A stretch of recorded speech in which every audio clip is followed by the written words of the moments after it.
मेरे बेटे माँ सरस्वती की कृपा रहे।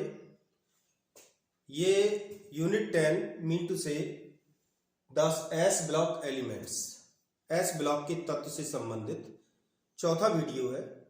इस वीडियो में हम सबसे पहले देखेंगे कंपाउंड्स ऑफ एल्कली मेटल्स, क्षार धातुओं के यौगिक। पहला यौगिक सोडियम हाइड्रोक्साइड या कास्टिक सोडा रहेगा, NaOH। इसका अणुसूत्र होता है NaOH। दूसरा यौगिक हम देखेंगे सोडियम कार्बोनेट और वाशिंग सोडा। इसका अणुसूत्र होता है Na2CO3। वाशिंग सोडा को धावन सोडा कहा जाता है। तीसरा यौगिक जो हम देखेंगे वो होगा सोडियम हाइड्रोजन कार्बोनेट या इसी को सोडियम बाई कार्बोनेट भी कहते हैं। चाहे सोडियम हाइड्रोजन कार्बोनेट कह लें और चाहे कह लें सोडियम बाई कार्बोनेट। इसे बेकिंग सोडा भी कहा जाता है और इसका अणुसूत्र होता है NaHCO3। जो अगला यौगिक हम देखेंगे वो है सोडियम क्लोराइड या कॉमन सॉल्ट या टेबल सॉल्ट। इसका अणुसूत्र होता है NaCl, साधारण नमक। इसके साथ साथ और अधिक जानकारी के लिए आप स्पेशल टॉपिक से रिलेटेड वीडियो देख सकते हैं। जो दूसरा पॉइंट इसमें रहेगा अध्ययन के लिए वो रहेगा uses of S block elements, S block के तत्वों के उपयोग। और लास्ट में हम देखेंगे biological role of sodium and potassium, sodium तथा पोटेशियम की जैविक भूमिका। तो चलो स्टार्ट करते हैं और सबसे पहले देखते हैं कंपाउंड्स ऑफ एल्कली मेटल्स, क्षार धातुओं के यौगिक।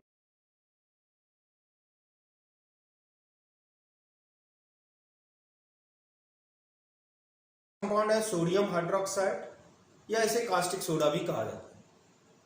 इसका अणुसूत्र होता है NaOH। सबसे पहले देखते हैं इसका निर्माण। व्यापारिक स्तर पर सोडियम हाइड्रोक्साइड बनाने के लिए कास्टनर कैलेनर विधि का प्रयोग किया जाता है। इस विधि में प्रयुक्त होने वाले सेल में लोहे का एक बॉक्स होता है जो उत्केंद्रित पहिए पर टिका होता है। उत्केंद्रित पहिए को घुमाने पर इस बॉक्स में कंपन होते हैं। इस बॉक्स की तली में मरकरी की परत होती है। इस बॉक्स को स्लेट के विभाजकों द्वारा 3 भागों में इस तरह बांटा जाता है कि एक भाग का द्रव दूसरे में ना जा सके। जो बाह्य कक्ष होते हैं, बाह्य भाग होते हैं, उनमें ग्रेफाइट एनोड और ब्रायन का विलयन भरा होता है। जो बाह्य कक्ष है उसमें ग्रेफाइट का इलेक्ट्रोड लगा होता है जो एनोड का काम करता है और ब्रायन विलयन भरा होता है। मध्य कक्ष में स्टील अथवा लोहे की छड़ों का जाल होता है जो कैथोड का काम करता है। बाह्य कक्ष में ग्रेफाइट की छड़ एनोड का काम करती है। मरकरी की परत कैथोड का काम करती है। यहां पर ध्यान देने वाली बात यह है कि जो मरकरी की लेयर है ये इंटरमीडिएट इलेक्ट्रोड की तरह कार्य करती है। बाह्य कक्षों में ये कैथोड की तरह काम करती है और आंतरिक कक्ष में ये एनोड की तरह काम करती है। ऐसा इंडक्शन के कारण होता है। तो बाह्य कक्ष में अगर हम देखें, एनोड ग्रेफाइट की छड़ें हो गई, कैथोड मरकरी की परत हो गई और इलेक्ट्रोलाइट या विद्युत अपघट्ट हो गया नमक का सांद्र विलयन, जिसे ब्रायन कहा जाता है। अब हम अभिक्रियाएं देखेंगे। बाह्य कक्षों में NaCl के वियोजन से Na+ व Cl- आयंस निर्मित होते हैं जो विपरीत आवेशित इलेक्ट्रोडों पर पहुंचते हैं। Na+ धनावेशित है इसलिए ऋणावेशित इलेक्ट्रोड यानी कैथोड पर पहुंचेगा और Cl माइनस ऋणावेशित है, इसलिए धनावेशित इलेक्ट्रोड यानी कि एनोड पर पहुंचेगा। एनोड पर ऑक्सीडेशन होता है, कैथोड पर रिडक्शन होता है। जब क्लोराइड आयन एनोड पर पहुंचता है तो ये ऋणावेशित, ये धनावेशित। धनावेशित का तात्पर्य ये हुआ कि इस इलेक्ट्रोड पर इलेक्ट्रॉनों की कमी है, तो ये क्लोराइड आयन में उपस्थित इलेक्ट्रॉन को खींच लेता है और उससे क्लोरीन निकलती है। एनोड पर क्लोरीन निकलेगी, कैथोड पर पहुंचते हैं सोडियम आयन और यहां पर इलेक्ट्रॉनों की अधिकता है, तभी तो ये इलेक्ट्रोड ऋणावेशित होगा। अब जब इस पर अधिकता है तो ये दे देता है इलेक्ट्रॉन सोडियम को, सोडियम कैटायन को, तो सोडियम कैटायन उदासीन हो जाता है और उदासीन अवस्था में मरकरी के साथ क्रिया करता है और सोडियम अमलगम बनाता है। ये अभिक्रिया कैथोड पर ही होती है। तो इस तरीके से एनोड पर क्लोरीन निकली और कैथोड पर बना सोडियम अमलगम। जब उत्केंद्रित पहिए को चलाया जाता है तो इसमें कंपन होते हैं और बाह्य कक्षों से सोडियम अमलगम मध्य कक्ष में आ जाता है। मध्य कक्ष में लोहे की छड़ों का जाल कैथोड का काम करता है, मरकरी की लेयर एनोड का काम करती है। यहां पर एनोड है और यहां पर कैथोड है ड्यू टू इंडक्शन के कारण। तो ये एनोड का काम करती है और dilute NaOH सॉल्यूशन इलेक्ट्रोलाइट का काम करता है। सोडियम अमलगम वाटर के साथ रिएक्ट करता है और सोडियम हाइड्रोक्साइड, हाइड्रोजन और मरकरी देता है। इस तरह एनोड पर तो क्लोरीन मिली और कैथोड पर सोडियम हाइड्रोक्साइड और हाइड्रोजन मिलती है। इन्हें भिन्न भिन्न पात्रों में या सिलेंडरों में एकत्र कर लिया जाता है। इन दोनों को सिलेंडर में एकत्र कर लेते हैं और जब मध्य कक्ष में सोडियम हाइड्रोक्साइड की सांद्रता बढ़ जाती है तो इसे निकाल लिया जाता है समय समय पर। इसे और अच्छी तरीके से समझने के लिए आप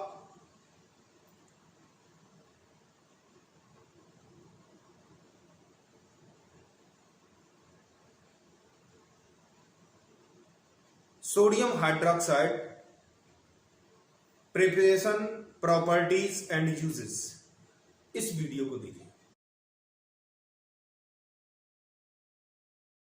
अब हम सोडियम हाइड्रोक्साइड की प्रॉपर्टीज देखेंगे और उसमें पहली है फिजिकल स्टेट, भौतिक अवस्था। सोडियम हाइड्रोक्साइड आर्द्रताग्राही पदार्थ होता है। आर्द्रताग्राही या हाइग्रोस्कोपिक का तात्पर्य है कि ये वातावरण से नमी को अवशोषित कर लेता है। प्रस्वेद होता है, इसका तात्पर्य यह हुआ कि ये जल में घोले जाने पर आसानी से घुल जाता है या जल के संपर्क में आकर इसमें घुलने की प्रवृत्ति होती है। श्वेत ठोस है, सफेद रंग का ठोस होता है। यह वायुमंडलीय कार्बन डाइऑक्साइड को अवशोषित करके अपने ऊपर सोडियम कार्बोनेट की परत बनाता है। 2NaOH plus CO2 changes into Na2CO3 plus H2। दूसरी प्रॉपर्टी है रिएक्शन विथ एसिड्स। ये क्षार है और अम्लों के साथ क्रिया करेगा तो लवण बनाता है। NaOH plus HCl changes into NaCl plus H2। Next property है रिएक्शन विथ क्लोरीन। क्लोरीन के साथ अभिक्रिया। अगर क्लोरीन की ठंडे और तनु NaOH के साथ, कोल्ड एंड डाइल्यूट NaOH के साथ क्रिया कराई जाती है तो सोडियम हाइपोक्लोराइड NaClO बनता है। NaClO इसे कहते हैं सोडियम हाइपोक्लोराइड। और अगर गर्म और सांद्र के साथ क्रिया कराई जाती है तो सोडियम क्लोरेट बनता है NaClO3। बिल्कुल इसी तरह ब्रोमीन भी क्रिया करती है।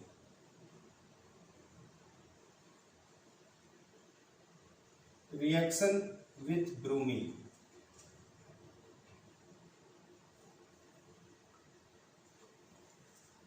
नेक्स्ट है रिएक्शन विथ फास्फोरस।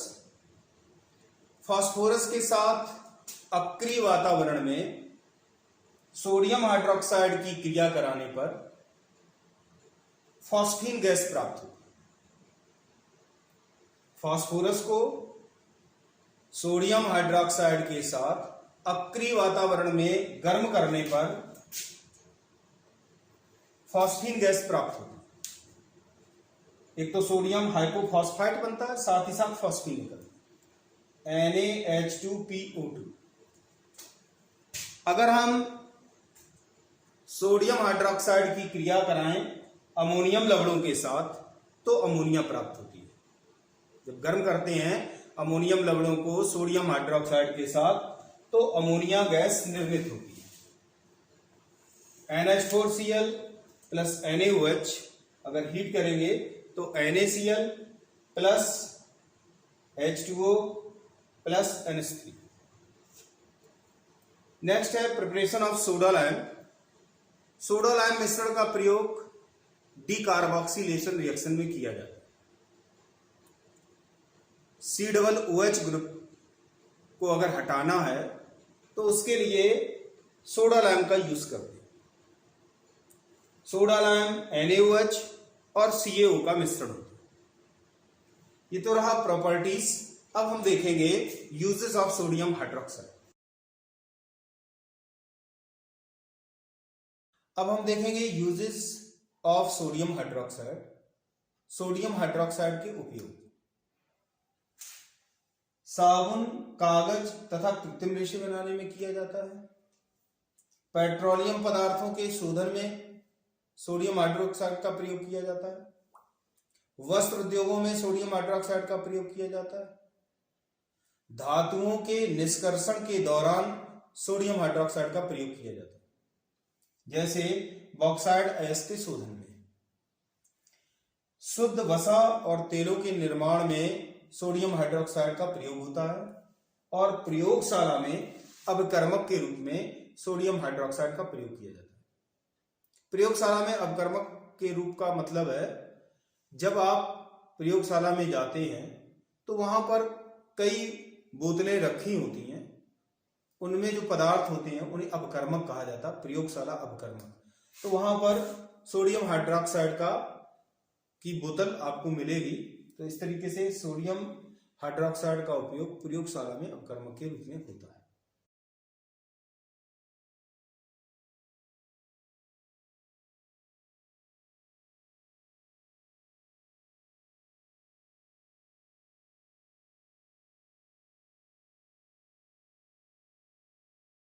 मेरे बेटे अगला यौगिक है सोडियम कार्बोनेट या वॉशिंग सोडा। इसका अणुसूत्र Na2CO3 0.10H2O होता है। Na2CO3 0.10H2O। इसे धावन सोडा या वॉशिंग सोडा कहते हैं।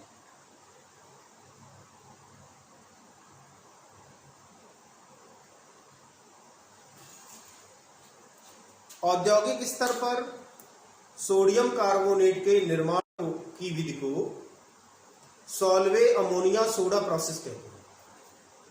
सॉल्वे की अमोनिया सोडा विधि। इस विधि में अमोनिया से संतृप्त ब्रायन के विलयन में कार्बन डाइऑक्साइड प्रवाहित करते हैं, जिससे सोडियम हाइड्रोजन कार्बोनेट या इसी को सोडियम बाइकार्बोनेट कहते हैं प्राप्त होता है। सोडियम बाइकार्बोनेट जल में अल्प विलेय होता है। इसे छानकर सुखाकर निस्तापित करने पर सोडियम कार्बोनेट प्राप्त होता है।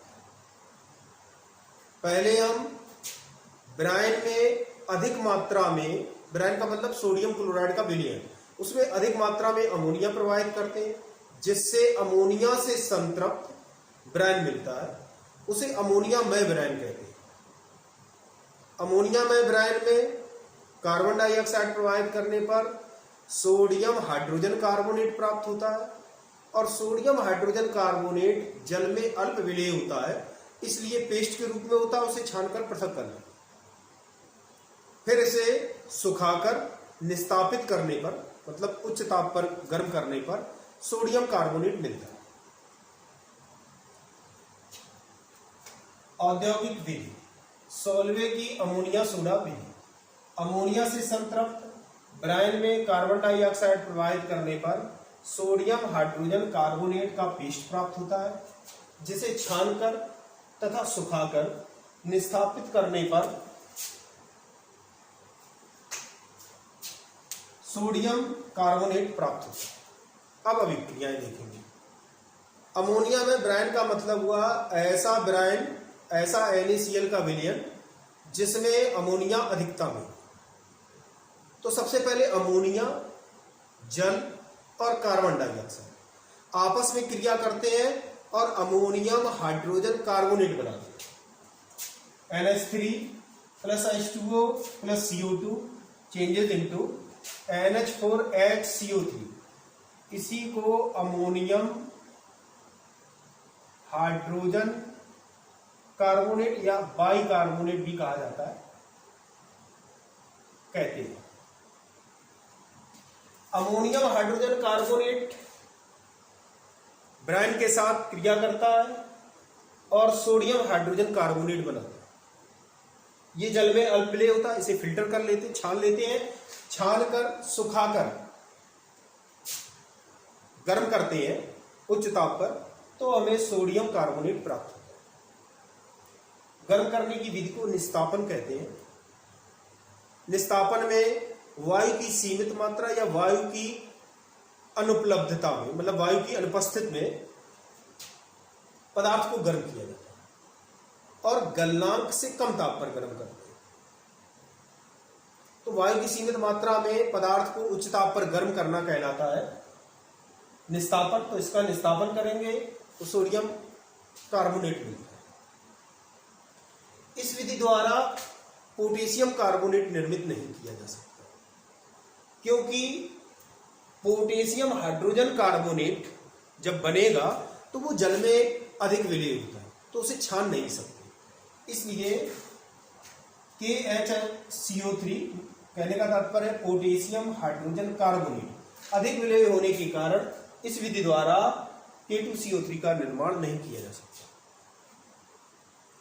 अब हम इस विधि में प्रयुक्त होने वाले उपकरण को देखेंगे। तो इस उपकरण में 4 भाग होते हैं। पहला कहलाता है सैचुरेशन टावर, दूसरा कहलाता है कार्बोनेटिंग टावर, तीसरा कहलाता है लाइम क्लिन और चौथा होता है अमोनिया जनरेटर। पहला भाग सैचुरेशन टावर है, संतृप्ति कारक कक्ष। संतृप्ति कारक कक्ष या सैचुरेशन टावर में एक ओर से ब्रायन विलयन भेजा जाता है और दूसरी ओर से अमोनिया जनरेटर से निकलने वाली अमोनिया आती है। यहां पर ब्रायन अमोनिया से संतृप्त हो जाता है, फिर इसे फिल्टर से छानकर कार्बोनेटिंग कक्ष में भेजते हैं। कार्बोनेटिंग कक्ष में एक ओर से संतृप्ति कारक कक्ष से अमोनिया में ब्रायन और दूसरी ओर से लाइम क्लिन या चूने के भट्टे से कार्बन डाइऑक्साइड आता है। चूने के भट्टे में कोक और कैल्शियम कार्बोनेट या चूना होता है, कोक और चूना। इसको जब गर्म किया जाता है तो कार्बन डाइऑक्साइड बनती है। कार्बन डाइऑक्साइड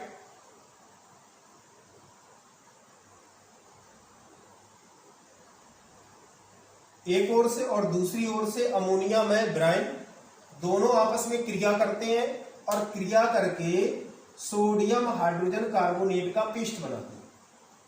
इस पेस्ट को निर्वात फिल्टर या वैक्यूम फिल्टर से छान लेते हैं। पेस्ट अलग हो गया, जो द्रव बचा उसे मात्र द्रव कहते हैं। मात्र द्रव में अमोनियम क्लोराइड होता है, अमोनियम क्लोराइड मात्र द्रव में होगा। ये अमोनिया जनरेटर या अमोनिया पुनरुत्पादक कक्ष में भेज दिया जाता है। अगला हिस्सा है चूने का भट्टा। मैंने बताया इसमें कोक और कैल्शियम कार्बोनेट भरा होता है। जब इसे गर्म करते हैं तो कार्बन डाइऑक्साइड यहां पहुंच जाती है संतृप्ति कारक कक्ष में, कार्बोनेटिंग कक्ष में, और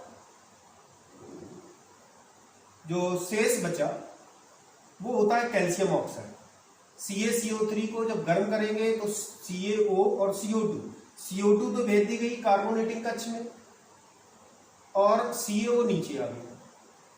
इसमें हम पानी मिलाते हैं, पानी मिलाने पर कैल्शियम हाइड्रोक्साइड बनता है, उसे अमोनिया जनरेटर या अमोनिया पुनरुत्पादक कक्ष में भेज दें। अब आप बात आती है अमोनिया पुनरुत्पादक कक्ष की। इस कक्ष में चूने के भट्टे से कैल्शियम हाइड्रोक्साइड, कैल्शियम ऑक्साइड मिला था, उसी में हमने पानी मिला दिया तो कैल्शियम हाइड्रोक्साइड हो गया। तो एक ओर से कैल्शियम हाइड्रोक्साइड और दूसरी ओर से कार्बोनेटिंग कक्ष से मात्र द्रव पहुंचता है जिसमें अमोनियम क्लोराइड होता है। कैल्शियम हाइड्रोक्साइड और मात्र द्रव में उपस्थित अमोनियम क्लोराइड आपस में क्रिया करते हैं और अमोनिया बनाते हैं, जिसे संतृप्ति कारक कक्ष में भेजा जाता है। ये तो रहा इस उपकरण का वर्णन।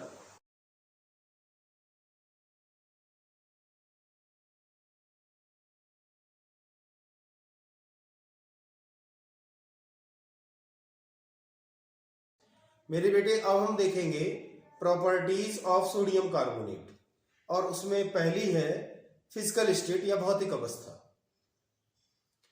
जल में क्रिस्टलित सोडियम कार्बोनेट डेकाहाइड्रेट रूप में होता है और इसका अणुसूत्र होता है Na2CO3.10H2। Na2CO3.10H2। दूसरी प्रॉपर्टी है इफेक्ट ऑफ हीट, ऊष्मा का प्रभाव। यह गर्म वायु के संपर्क में आकर अथवा 373 केल्विन पर गर्म किए जाने पर क्रिस्टलीय जल को निकाल देता है और मोनोहाइड्रेट बनाता है। बना हुआ मोनोहाइड्रेट अधिक गर्म करने पर एनहाइड्रस सोडियम कार्बोनेट में परिवर्तित हो जाता है। एनहाइड्रस सोडियम कार्बोनेट एक सफेद रंग का पाउडर होता है, उसे सोडा एस कहते हैं। यह शुष्क वायु के संपर्क में अथवा 373 केल्विन पर गर्म करने पर मोनोहाइड्रेट देता है, जो अधिक गर्म करने पर पूर्णतः निर्जलित होकर श्वेत पदार्थ देता है। श्वेत रंग का पाउडर मिलता है, सफेद रंग का पाउडर मिलता है, जिसे सोडा एस कहते हैं।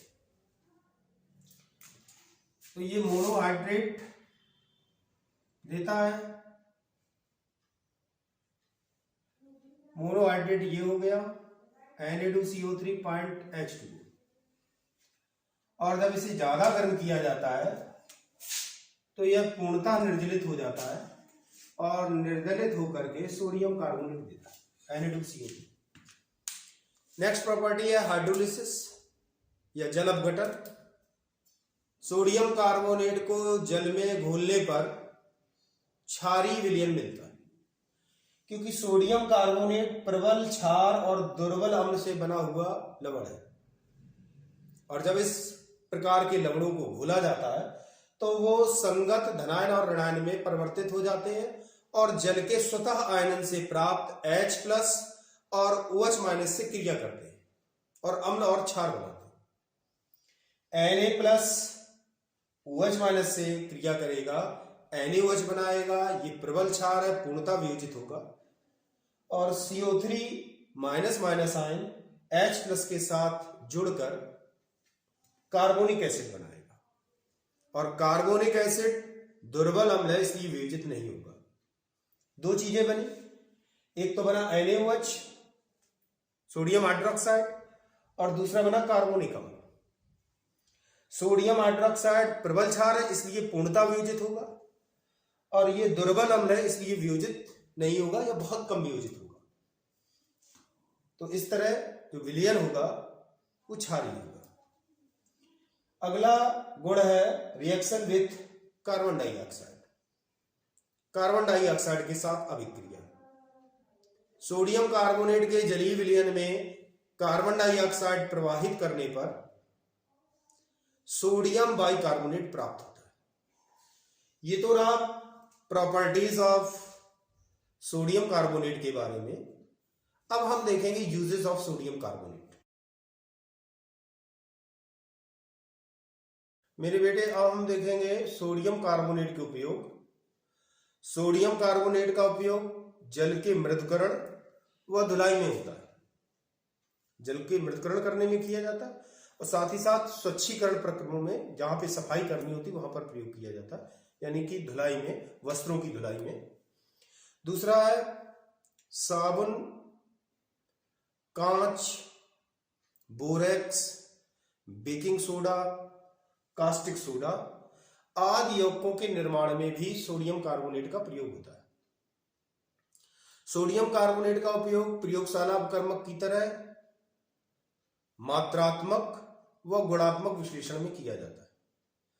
सोडियम कार्बोनेट का उपयोग कागज, पेंट और वस्त्र उद्योग में होता है और सोडियम कार्बोनेट का उपयोग रंजकों के निर्माण में भी किया जाता है। अब हम नेक्स्ट कंपाउंड देखेंगे।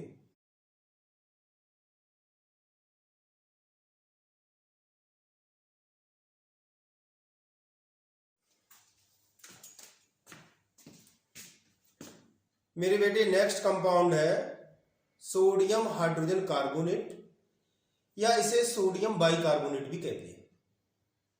इसका मॉलिक्यूलर फार्मूला NaHCO3 होता है। सबसे पहले सोडियम हाइड्रोजन कार्बोनेट का निर्माण देखेंगे। जब सॉल्वे की अमोनिया सोडा विधि द्वारा सोडियम कार्बोनेट का निर्माण किया जाता है तो कार्बोनेटिंग कक्ष से एक पेस्ट प्राप्त होता है, वो सोडियम हाइड्रोजन कार्बोनेट का ही होता है। तो हम कह सकते हैं कि सोडियम हाइड्रोजन कार्बोनेट सॉल्वे की अमोनिया सोडा प्रक्रम के दौरान मध्यस्थ यौगिक के रूप में प्राप्त होता है। और इसे बनाने का जो दूसरा तरीका है वो ये है कि सोडियम कार्बोनेट के संतृप्त विलयन में जब कार्बन डाइऑक्साइड गैस प्रवाहित की जाती है तो सोडियम हाइड्रोजन कार्बोनेट प्राप्त होता है। सॉल्वेज अमोनिया सोडा प्रोसेस में मध्यस्थ यौगिक के रूप में सोडियम हाइड्रोजन कार्बोनेट प्राप्त होता है। दूसरा है सोडियम कार्बोनेट के संतृप्त विलयन में कार्बन डाइऑक्साइड प्रवाहित करके Na2CO3 plus H2O plus CO2 changes into 2NaHCO3। अब हम सोडियम हाइड्रोजन कार्बोनेट के गुण देखेंगे। अब हम देखेंगे properties of sodium hydrogen carbonate और उसमें सबसे पहला है physical state. Sodium hydrogen carbonate एक श्वेत क्रिस्टलीय पाउडर होता है जो जल में अति अल्प विलेय होता है। यह श्वेत क्रिस्टलीय चूर्ण है, यह जल में अल्प विलेय होता है। दूसरी प्रॉपर्टी है हीटिंग इफेक्ट, यानी कि ऊष्मा का प्रभाव। यह गर्म किए जाने पर विघटित होकर कार्बन डाइऑक्साइड तथा सोडियम कार्बोनेट देता है। 2NaHCO3 on heating changes into Na2CO3 plus H2O plus CO2। अगली प्रॉपर्टी है हाइड्रोलिसिस। सोडियम हाइड्रोजन कार्बोनेट के जल अपघटन से सोडियम हाइड्रोक्साइड और कार्बोनिक एसिड प्राप्त होता है। सोडियम हाइड्रोक्साइड प्रबल क्षार है, पूर्णतः वियोजित होता है, जबकि कार्बोनिक एसिड दुर्बल अम्ल है, इसलिए अल्प वियोजित होता है। अतः सोडियम कार्बोनेट का जलीय विलयन क्षारीय होता है। ये तो रहा प्रॉपर्टीज के बारे में। अब हम देखेंगे uses of sodium hydrogen carbonate. मेरे बेटे अब हम देखेंगे सोडियम हाइड्रोजन कार्बोनेट के उपयोग। सोडियम हाइड्रोजन कार्बोनेट का उपयोग बेकिंग सोडा बनाने में किया जाता है। बेकिंग सोडा खाद्य पदार्थों में बुलबुले उत्पन्न करता है, जैसे ब्रेड में। बेकिंग सोडा वास्तव में सोडियम हाइड्रोजन कार्बोनेट, स्टार्च और पोटेशियम हाइड्रोजन टार्टरेट का मिश्रण होता है। दूसरा उपयोग है CO2 के उत्पादन में। तीसरा है झाग युक्त पेय बनाने में। चौथा उपयोग है चर्म रोगों में मंद पूर्तिरोधी की तरह, एंटीसेप्टिक की तरह इसका प्रयोग किया जाता है। अगला है अग्निशमन यंत्र में, आग बुझाने वाले यंत्रों में इसका प्रयोग किया जाता है। और अगला है प्रति अम्लकारी की तरह, प्रति अम्लकारी अर्थात एंटासिड की तरह। कुछ लोगों को एसिडिटी हो जाती है, तो उनके लिए जिन दवाओं का प्रयोग किया जाता है उन्हें एंटासिड या प्रति अम्लकारी कहते हैं। ये तो रहा preparation, properties and uses of sodium hydrogen carbonate. अब हम नेक्स्ट कंपाउंड देखेंगे।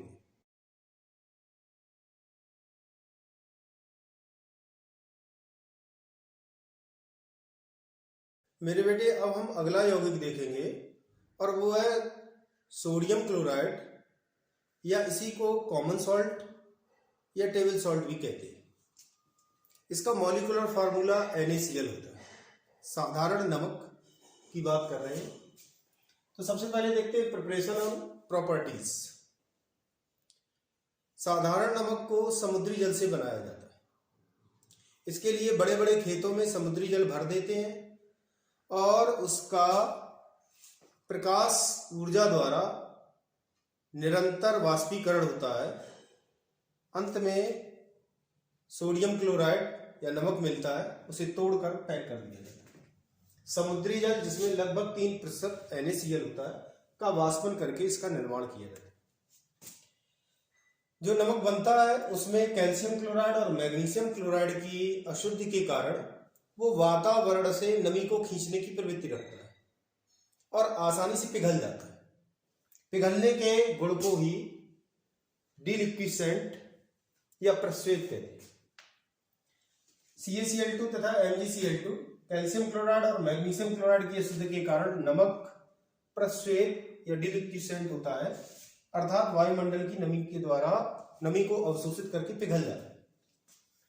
शुद्ध NaCl बनाने के लिए नमक का सांद्र विलयन लेते हैं या संतृप्त विलयन लेते हैं, जिसे ब्राइन कहा जाता है। इसमें HCl प्रवाहित करने पर नमक के क्रिस्टल बन जाते हैं और कैल्शियम क्लोराइड, मैग्नीशियम क्लोराइड या अन्य जो भी अशुद्धियां होती हैं वो विलेय रहती हैं, क्योंकि इनकी विलेयता ज्यादा होती है इन कंपेरिजन टू NaCl। अब हम देखेंगे यूजेस। पहला यूज तो यही है कि भोजन का स्वाद बढ़ाता है, खाद्य पदार्थों के परिरक्षण में, हिमकारी मिश्रण बनाने में। हिमकारी मिश्रण बर्फ के टुकड़ों और NaCl के मिश्रण को, नमक के मिश्रण को हिमकारी मिश्रण कहते हैं। बर्फ को कूट लेते हैं और उसी में NaCl मिला देते हैं, जिससे टेम्परेचर काफी कम हो जाता है। बर्फ का 0 डिग्री सेंटीग्रेड होता है और जो ये मिक्सचर बनता है, मिश्रण बनता है, इसका और भी कम होगा। नेक्स्ट है सोडियम कार्बोनेट और सोडियम हाइड्रोजन कार्बोनेट के निर्माण में। मेरे बेटे अब हम देखेंगे यूजेस ऑफ एल्कली मेटल्स, अर्थात क्षार धातुओं के उपयोग। लिथियम और लेड की मिश्र धातु, जिसे श्वेत धातु कहा जाता है, का उपयोग इंजन की बीयरिंग के निर्माण में किया जाता है। बॉल बीयरिंग उस हिस्से में यूज की जाती है जो घूमता है, तो वहां पर बीयरिंग का प्रयोग किया जाता है और इस बीयरिंग का निर्माण लिथियम लेड की मिश्र धातु, जिसे श्वेत धातु कहते हैं, के द्वारा होता है। लिथियम और एल्युमिनियम की मिश्र धातु काफी हल्की होती है और मजबूत भी होती है, अतः इसका उपयोग वायुयान के निर्माण में होता है। लिथियम मैग्नीशियम मिश्र धातु काफी मजबूत होती है, इसलिए इसका उपयोग आर्मर प्लेट या कवच प्लेट बनाने में किया जाता है। लिथियम कोबाल्ट ऑक्साइड का उपयोग लिथियम बैटरी बनाने में किया जाता है। ये बैटरी छोटे साइज की, हल्की और दीर्घ आयु वाली होती है। तो जो पोर्टेबल उपकरण होते हैं जैसे मोबाइल है, लैपटॉप है, इनकी बैटरी लिथियम बैटरी होती है और उसमें लिथियम कोबाल्ट ऑक्साइड का प्रयोग किया जाता है। सोडियम लेड मिश्र धातु का उपयोग टेट्रा एथिल लेड या इसे टेल भी कहते हैं, टेट्रा एथिल लेड के निर्माण में किया जाता है। यह एक अपस्फोट रोधी यौगिक होता है। अपस्फोट रोधी यौगिक को पेट्रोल में जब मिलाया जाता है तो इंजन का अपस्फोटन कम हो जाता है। प्रत्येक इंजन में एक निश्चित समय पर ईंधन का दहन होता है, तो जितनी भी ऊर्जा उत्पन्न होती है वो उस इंजन को चलाने के काम आती है। लेकिन यदि एक निश्चित समय से पहले इंजन के ईंधन का दहन हो जाए तो उत्पन्न ऊर्जा का कुछ हिस्सा धात्विक ध्वनि उत्पन्न करने में नष्ट हो जाता है। इसे अपस्फोटन कहते हैं। इसे रोकने के लिए पहले टेट्रा एथिल लेड का उपयोग किया जाता था, लेकिन आजकल ये प्रतिबंधित है क्योंकि इसके प्रयोग से प्रदूषण उत्पन्न होता है। इसलिए आजकल इसके स्थान पर अन्य अपस्फोट रोधी यौगिकों का प्रयोग पेट्रोल के साथ किया जाता है। नेक्स्ट है सोडियम द्रव या लिक्विड सोडियम। इसका उपयोग नाभिकीय रिएक्टर में शीतलक की तरह किया जाता है, कूलेंट की तरह। पोटेशियम क्लोराइड का उपयोग उर्वरकों के निर्माण में होता है। KOH का उपयोग मृदु साबुन के निर्माण में होता है। साबुन, वसा या तेल के साबुनीकरण या सैपोनिफिकेशन से प्राप्त होते हैं। सैपोनिफिकेशन NaOH और KOH के द्वारा किया जाता है। जब NaOH के द्वारा किया जाता है तो कठोर साबुन बनता है जिसका उपयोग धुलाई के काम में लाया जाता है, और जब KOH का उपयोग किया जाता है तो मृदु साबुन प्राप्त होता है। मृदु साबुन से नहाने का साबुन, फेस वॉश, हैंड वॉश बनाया जाता है। नेक्स्ट है सीजियम। इसका उपयोग प्रकाश विद्युत सेल में किया जाता है। ये बहुत जल्दी प्रकाश जैसे ही पड़ता है इलेक्ट्रॉन निकाल देता है, इसलिए इसे प्रकाश विद्युत सेल में प्रयोग में लाया जाता है। सीजियम पूरी पीरियोडिक टेबल में मोस्ट इलेक्ट्रोपॉजिटिव एलिमेंट है, मतलब थोड़ी सी भी एनर्जी मिलेगी तो ये इलेक्ट्रॉन निकाल देता है। नेक्स्ट है पोटेशियम सुपर ऑक्साइड। इसका उपयोग पनडुब्बियों यानी कि टॉर्पीडोस और सबमरीन्स और साथ ही साथ स्पेस कैप्सूल्स में जो लोग जाते हैं श्वसन के लिए प्रयोग में लाते हैं, क्योंकि श्वसन में ऑक्सीजन की आवश्यकता होती है और कार्बन डाइऑक्साइड निकलती है। पोटेशियम सुपर ऑक्साइड पानी के साथ क्रिया करता है, ऑक्सीजन और KOH बनाता है। ऑक्सीजन श्वसन में प्रयुक्त होती है और श्वसन के दौरान निकलने वाली कार्बन डाइऑक्साइड को जो KOH बनता है वो अवशोषित कर देता है। तो एक बहुत बड़ी समस्या हल हो जाती है। ये तो रहे यूजेस ऑफ एल्कली मेटल्स। अब हम देखेंगे biological role of sodium and potassium.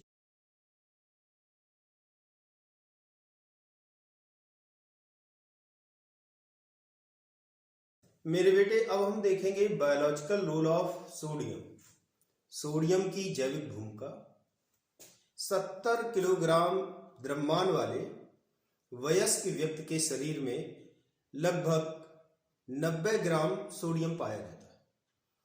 Sodium extra cellular fluid में होता है, मतलब कोशिका के बाहर के द्रव में पाया जाता है।